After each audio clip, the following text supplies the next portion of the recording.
How's it going, guys? CalFayD here, and welcome back to another episode of Kerbal Space Program, where today we'll actually be going on our own adventure making our spaceships and getting them up in the air and into orbit. And okay, so we're going to start a new game, and we're just going to name it YouTube because I have my own personal saves I like to mess around on. So just name it YouTube so we know which one it is whenever we come to doing the Let's Play, whatever you want to call it. So this is what it mainly looks like, our space center. You have this that tracks all your spaceships once they're in space. So like if you've got like a satellite orbit in the Earth or something. So then here you are, you've got like everywhere, you've got the moon. I think I'm going to go through all the planets and like all the moons. So you just saw the moon there in Kerbal. This is Minmus. It looks like an ocean planet. It's not actually ocean, it's just rock. But that's like a nice double ocean. And then as you zoom out, we'll start from the middle. Here we have Moho. Yeah, funny name. So here we have Moho. Well, it doesn't have any planets of it, any moons of its own, and quite rocky. And then you've got the sun there, which is really, I don't know what is the sun called. The sun's apparently just called the sun. You can zoom in on it. It's quite cool. So it's sun, Moho, and then you got Eve here, which is like a purpley, watery land planet. Pretty cool, with a moon which is called Gilly. It's a pretty small moon. It's like a little asteroid. And then as you zoom out again, the next one's Kerbin, so I don't really need to show you that. I bet you can hear me zooming out with my mouse wheel because it's quite loud. So then after Kerbin we've got Juna, which is what we had that spaceship on. And Juna's that red one with where you can see the North Poles and the South Poles with snow. And you got Ike, I think that's how you pronounce it, which is like a little mini asteroid thing that circles around Juna. Them. But you can hear me scrolling out, that's why I just made that noise, but it didn't really turn out that well. So next we have Drez, which doesn't have any moons of his own. And he's just like a mini little moon floating around, he's not that big. And we're zooming out once again to I don't know which one you'd class next because these guys' orbits intersect. It could be either that or that. But we'll call it Jules next, and this is the one with loads and loads of moons. So you have Jewel, it's a gas planet. Then the closest to Jewel is Leif, which is like Earth kind of. It's got water, hardly any land. Next is Val, which is like a rocky little moon, blue moon. Next we have Tylo, which is just another rocky moon. I just gotta call them Rocky Moons. Next is Bop. That's Bop, like an asteroid once again. And then last one is Paul, which looks really weird. It looks like a lizard skin planet. So as you zoom out again to the last one is called Elu. Wait, I didn't zoom in. So Elu has like 2 moons, I think. Actually, I don't think it has 1. No. So the Elu has no moons. It's a white planet. And it has like all these strange markings on it, as you can see here.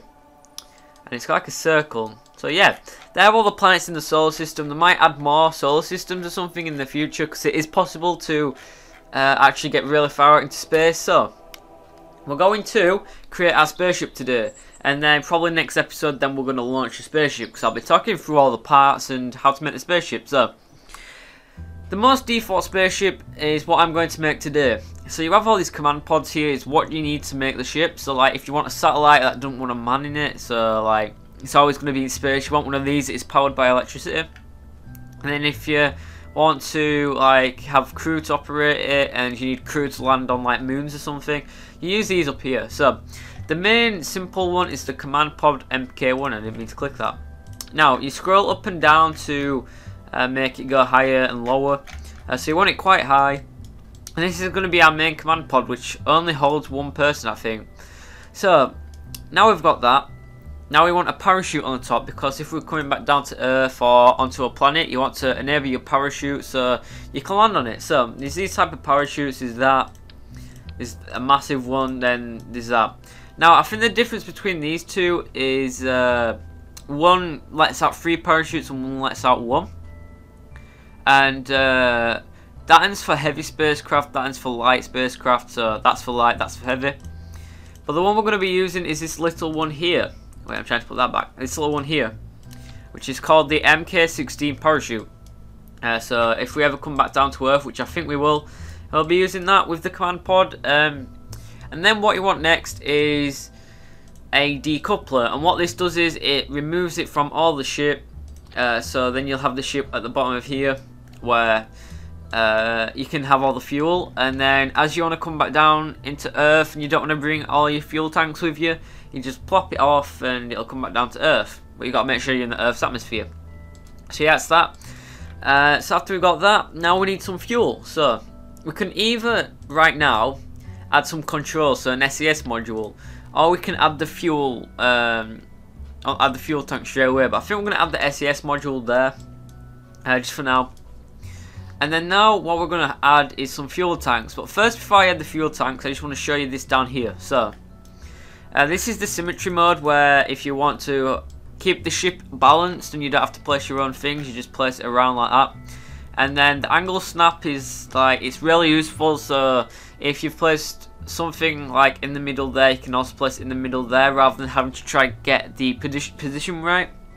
And then we've got the mass and lift and thrust, and like this tells you the stats of your ship. So the mass on my ship is there at the moment. The center of lift, well, there is none because we don't have any engines, and the center of thrust, we don't have any engines either. So that's that. So right, now we need to add some fuel tanks. So I think we're going to add this one because this is the main fuel tank you use if I just want to have a test run out in space. And this is the FLT 800 fuel tank, and this is like a big fuel tank. They plop that on there. It like sits on the SES module, which is connected to that. Then what we're going to do is we're going to add an engine. We're going to add an LV909 engine, and this is good to use in space. So now you can see that that's popped up, and the center of lift still hasn't popped up yet. So I don't know what's happened with that. So this is going to have enough force to push us around in space. And then the next one is going to be another decoupler, because this is the one we want to use in space. So we're going to use this in space. And then the engines at the bottom we're going to try to use with to get out of the atmosphere, and then this is just use in space. So this is why the engine's there. Then we're going to add another decoupler, which is going to hide the engine, which is quite cool. Then we're going to add another 2 of them fuel tanks. So 1, 2. Now, what we're going to do is we're going to add a another engine on the bottom, but we're going to use an even powerful engine, which is the LVT30. Wait, is that the biggest? Yeah, that's the best. Because the LVT4 is just like it, just uses less power. And that's mainly the ship, to be honest, but it's not really going to work getting out of the atmosphere. So we're going to add some aerodynamics, so it helps us. So I'm going to have it on the free symmetry, and like that. And then we want actually some fins that turn. So you got to line it up like kind of as good as you can. So down there we're going to have them fins, and then we want some fins up here as well, just in case we don't exactly get out of the atmosphere, we still want to turn. And yeah, that's mainly the ship, guys. So now what we want to do is we want to add something, so when it sets off, the ship isn't actually touching the ground, so as it sets off, it'll set off up the ground. It's best to have it as high as you can, but it looks more derpy if you have it as high as you can. If you have it as high as you can, oops. As I was saying, if you have it as high as you can, it makes you need less fuel to get up, but it means that also you're kind of cheating, to be honest. But yeah, that's it now. So this is our ship. I don't know why they've derped. Hold on, can I change that? Yeah, they derped to it a little then. I didn't know what happened. But guys, I know this was probably a quick episode. This was making our ship. We're going to name the ship. What should we name the ship? We'll name it Arrowhead. I don't know. Arrowhead. Ship Arrowhead. Ready for business. And I'll show you the launch pad, but we won't launch it this episode. Oh right, I hadn't done something though, guys, so the episode won't be ending right here. But first of all, I'm just going to show you the launch pad. Sometimes it takes like a while for it to load up because I'm recording, but here's the launch pad. Looks pretty cool, and yeah, I'll do a test launch now just to show you guys, but I haven't actually set this up properly enough. So anyway, so I'll show you. I'll give you a test launch. So there's the ship setting off. It's pretty slow, and it'll be kind of slow as it sets off. Then it'll decouple. You can't see that because I've left that engine on at the bottom by accident. So this will start tilting now, and the ship should, because it has actually decoupled. You just can't see it's decoupled because the ship's stuck together. So just gotta wait for a bit. Now you can see that I've triggered the other engine. There we go. So now I've decoupled that, and then we've got this engine, and then if I decouple that, our pod's gonna go, trying to curve it away.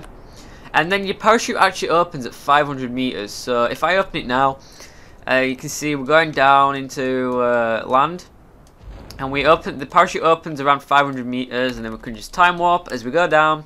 It takes a bit of a while, and then yeah. So that was just a test run, guys. That wasn't actually the proper one. I was just trying to show you, and look at that. Oh, yeah. I don't think there's out else floating around in the atmosphere from that ship. So guys, hope you enjoyed this episode. As we come down now, I want to slow down time warp because something could happen.